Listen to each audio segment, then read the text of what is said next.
The Lincoln-Zephyr, initially conceived as an affordable sub-brand of Lincoln, much like Cadillac's LaSalle, surprised many by becoming a major success and ultimately the foundation of the Lincoln lineup. Launched in 1936, the Zephyr was ahead of its time. It was Lincoln's first vehicle to feature unit body construction, a design that fused the body and frame into a single, more rigid structure. Powering the car was a compact 4.4-liter V12 engine, which stood out for its blend of performance and fuel efficiency, traits rare in its segment. Design-wise, the Zephyr embraced bold aerodynamic styling, distinguishing it from other cars of the era. This design was a gamble, especially considering Chrysler's aerodynamic airflow, introduced in 1934, had flopped commercially.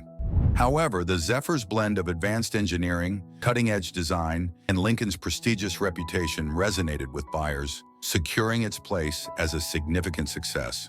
Released during the Great Depression, the Zephyr served as a more accessible alternative to the luxurious but expensive Lincoln Model K.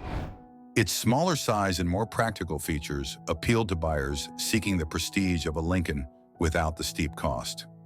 This strategy worked exceptionally well, with the Zephyr accounting for nearly 80% of Lincoln's total sales in its first year. The Zephyr's success not only kept Lincoln afloat during tough economic times, but also positioned the brand as a more approachable luxury option. Although Lincoln retired the Zephyr name after World War II, its legacy endured. The post-war models carried forward many of the Zephyr's innovations and remained the core of Lincoln's lineup until 1948, marking the car as a pivotal moment in the brand's evolution.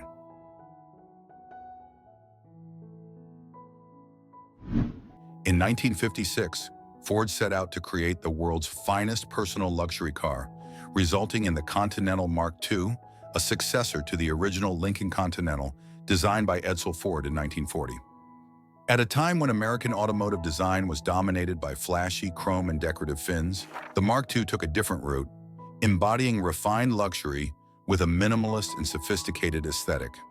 First unveiled in Paris, the car rejected excessive ornamentation, drawing inspiration from European luxury vehicles. This Continental design philosophy emphasized understated elegance, appealing to buyers who sought exclusivity without flamboyance. Marketed as a standalone Continental brand but sold through Lincoln dealerships, the Mark II was a symbol of luxury reserved for the elite. Meticulously crafted, it featured imported Scottish leather, a multi-coat hand-rubbed lacquer finish, and nearly every available luxury feature of the time, except air conditioning, which was the only optional add-on. As one of the most iconic examples of post-war American automotive design, the Continental Mark II stands as a testament to Ford's dedication to delivering unparalleled luxury. With a price tag of $9,960, equivalent to around $102,000 today, the Continental Mark II was positioned close to the cost of a Rolls-Royce, emphasizing its exclusivity and premium status. However, the car's intricate, labor-intensive production process meant Ford reportedly lost $1,000 on every unit sold. Despite these financial losses, the Mark II attracted high-profile buyers, including celebrities and influential figures such as Frank Sinatra, Dwight Eisenhower, Elvis Presley, and Nelson Rockefeller. During its two-year production run, just over 3,000 units were built, making it a rare and sought-after vehicle in the world of luxury cars.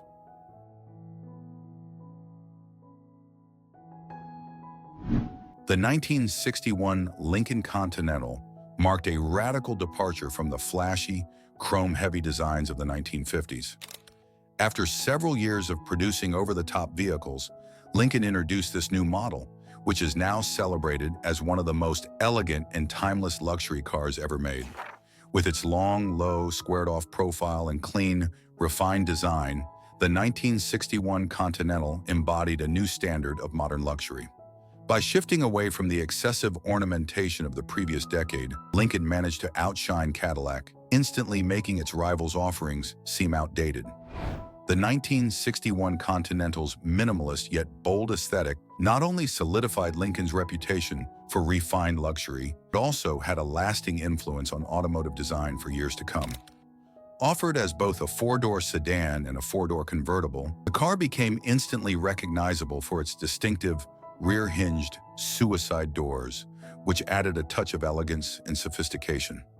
This design choice perfectly aligned with the emerging aesthetic trends of the early 1960s, a time when American culture, fashion, and design were undergoing a major transformation. The Kennedy administration, known for its style and cultural influence, further elevated the Continental's prestige by adopting it as the presidential limousine. John F. Kennedy and Jacqueline Kennedy became style icons of the era, and their association with the car reinforced its image of elegance. However, the 1961 Continental's place in history took a tragic turn when it became the vehicle involved in the assassination of President Kennedy in 1963. The Continental's blend of luxury, innovation, and historical significance cemented its status as an icon, representing a shift in American automotive design and a bygone era of elegance.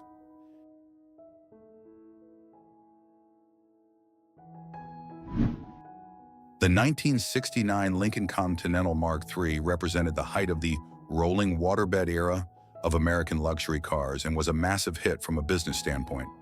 At the time, the Lincoln Mercury division was suffering heavy financial losses, and drastic measures were essential for its survival. Enter Lee Iacocca, Ford's executive vice president of the car and truck group, who saw a chance to revitalize Lincoln by creating a new luxury vehicle built on the Ford Thunderbird platform. Iacocca's vision was for an affordable luxury car with a distinct, recognizable feature. This led to the creation of the Continental Mark III, which combined personal luxury with Lincoln's classic grandeur. Despite a modest development budget, the Mark III's price of $6,658 generated considerable profit, with approximately $2,000 in profit per unit.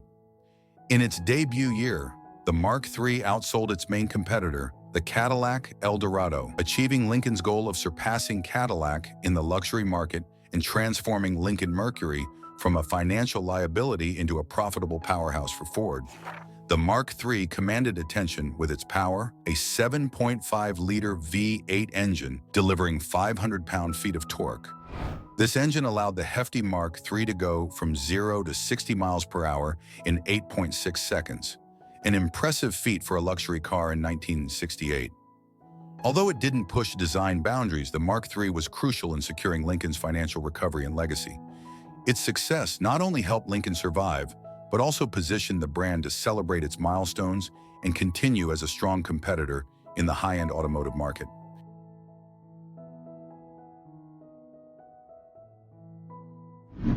During the 1970s, Lincoln focused on producing oversized, overindulgent luxury cars that catered to a loyal base of traditional buyers.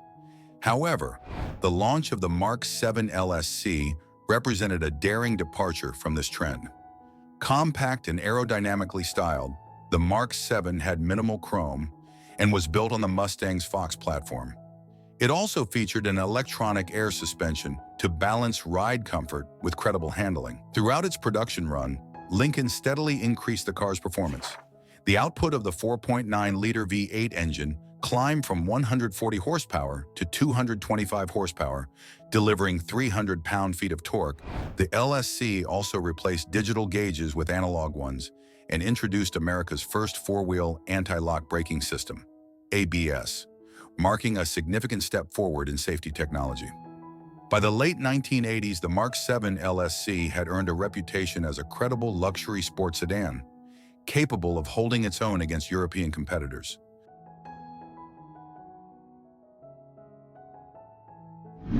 The 1990 Lincoln Town Car, named Motor Trend's Car of the Year, demonstrated what could happen when modern engineering met traditional luxury.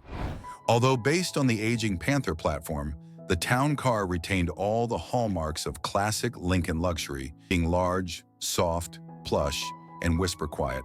However, the new model featured aerodynamic styling, speed-sensitive steering, and a slightly stiffer suspension, giving it a refined, driver-friendly feel.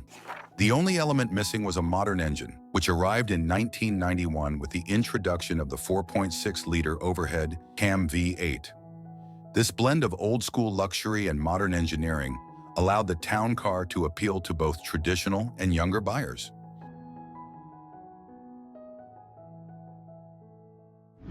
While its predecessor, the Continental Mark VII, took several years to find its footing as Lincoln's non-traditional luxury coupe. The Mark VIII arrived in full force, this time dropping the Continental prefix. Its bold, rounded styling was striking, and the arched, wood-free dashboard gave the interior a sleek and modern appeal. Under the hood was a thoroughly modern 32-valve, double-overhead, camshaft V8 engine, delivering performance that moved the Mark VIII like a high-speed freight train on velvet rails. Despite a curb weight of 3,750 pounds, it could sprint from 0 to 60 miles per hour in 7.1 seconds and handled corners with the agility of a sports sedan. While the 1990 town car had honored Lincoln's past, the Mark VIII forged a path to the future, showing Lincoln's intent to combine luxury with performance in a way that felt both modern and forward-thinking.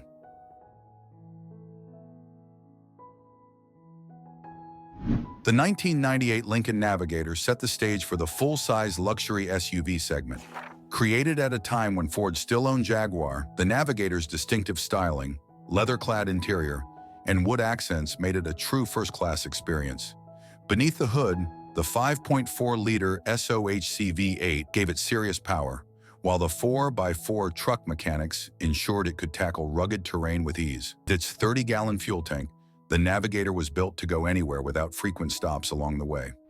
For the first time in years, Lincoln outsold Cadillac, forcing the latter to scramble and create the Escalade by slapping a Cadillac grille on the GMC Yukon Denali. Though Cadillac eventually caught up with a redesigned Escalade that overtook the Navigator in sales and prestige, it was Lincoln's Navigator that set the tone for the now thriving luxury SUV market.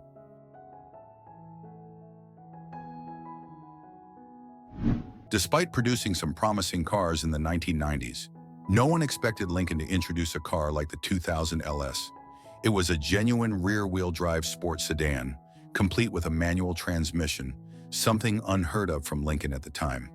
Built on the same platform as the Jaguar S-Type, the LS was equipped with a distinctly American 3.9-liter V8, balancing a European-sized engine with a very American driving experience. Though its styling was more restrained than the handsome town car, the interior of the LS was well appointed, reflecting lessons learned from Cadillac's failed 1996 Catera. The LS delivered a surprisingly engaging driving experience. While it didn't quite match the prowess of its European and Japanese rivals, it was still fun to drive on a racetrack, the last thing anyone would have expected from a Lincoln. Motor Trend named it the 2000 Car of the Year, and still laments that Lincoln never produced a true successor to this exciting, unexpected model.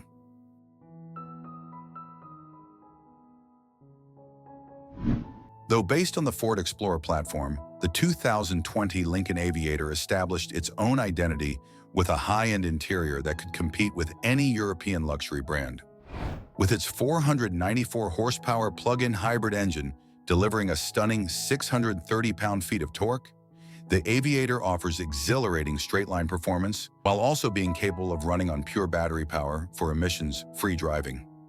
Like the best Lincolns in history, the Aviator holds its own against serious European rivals and its domestic competitors with confidence. Its combination of power, elegance, and refinement makes it a standout in the luxury SUV space. While it's still too early to tell how it will be remembered, the Aviator already feels like a future classic. If you enjoyed this video, make sure to like and subscribe. Don't forget to check out my other videos.